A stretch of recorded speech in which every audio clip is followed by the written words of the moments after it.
Hi friends, నమస్తే. మాదిరెడ్డి సులోచన గారి అంతము చూసిన అసూయ నెక్స్ట్ పార్ట్ చూద్దాం. మీ భర్త వచ్చారట కదా, తోటి ఉద్యోగి అడిగింది శాంతని. అవును అంది.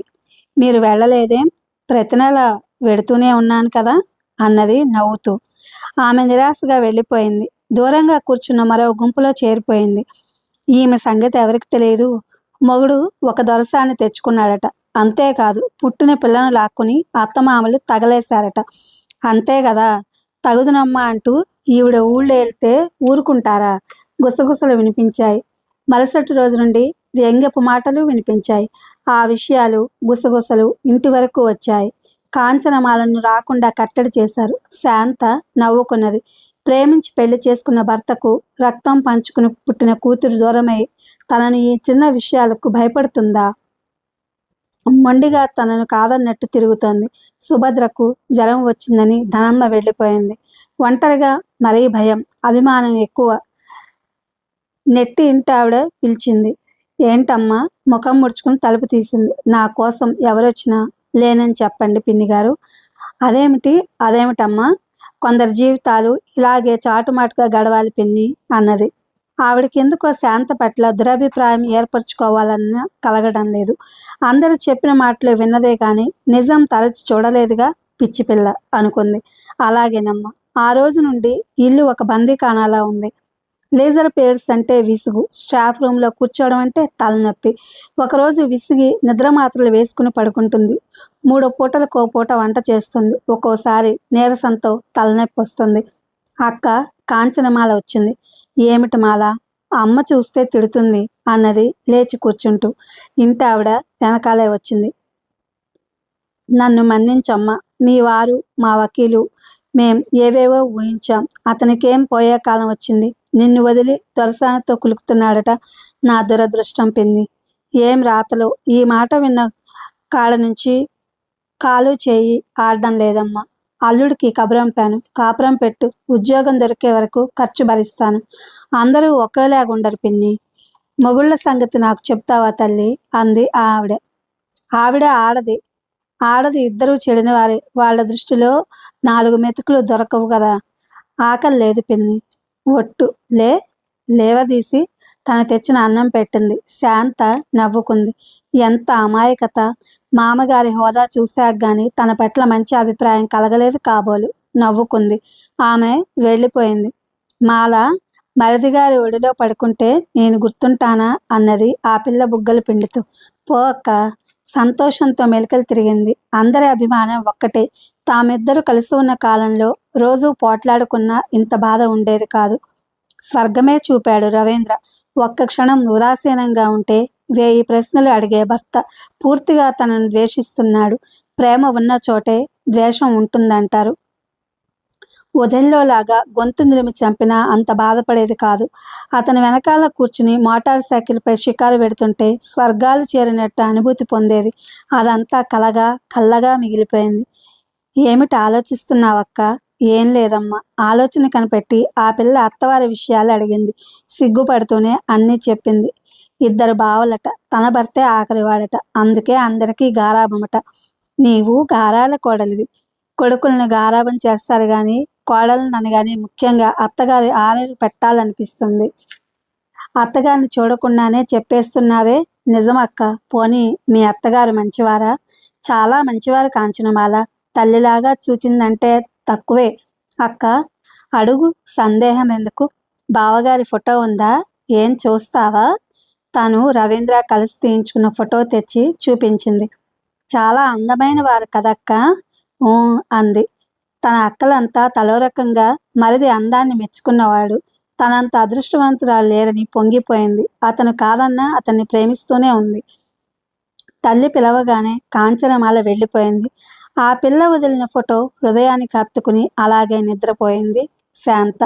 వంట చేయాలనిపించలేదు. ఆదివారం అంటే అందరూ సంతోషిస్తారు. కానీ శాంతకి ఆదివారం అంటేనే భయం వేస్తోంది. బయట ఏదో చప్పుడైతే లేచింది. శేఖర్ వచ్చాడని చెప్పమ్మా. తనే వస్తుంది. ఇంట్లో అమ్మాయి లేదంటే ఇంటావిడ గొంతు కరుకుగా వినిపించింది. శాంత గుండె ఒక్కసారి కొట్టుకుంది. ఈ సమయంలో శాంత ఎక్కడికి వెళ్ళదు. మీరెవరు? ఆమె చిన్నన్నను. ఇక ఆగలేకపోయింది. తలుపులు తీసి ఒక్క అంగలో బయటకొచ్చింది. అన్నయ్య అంటూ 2 చేతులతో ముఖం కప్పుకుని ఏడ్చింది. వాకిట్లో ఏమిటమ్మా, పద ఇంట్లోకి. అతను ఒక చేత్తో బ్యాగు, రెండో చేత్తో శాంత చేయి పట్టి తీసుకొచ్చాడు. ఇంట్లోకి శాంత మంచం మీద పడి ఉన్న ఫోటో చూడగానే అతని హృదయం ఆర్ద్రమైంది. శాంత తేరుకుని అతని చేతిలో ఉన్న తన చేయి విడిపించుకుంది. కళ్ళు తుడుచుకుంది. ఎప్పుడొచ్చారన్నయ్య? 1 గంట క్రితం. ఇక్కడ ఒక స్నేహితుడి వివాహం. బలవంతం చేస్తే వచ్చాను అన్నాడు తనే కుర్చీ లాక్కుని కూర్చుంటూ. విజయబాబు కులాసా? బాబుతో గోలగా ఉందమ్మా.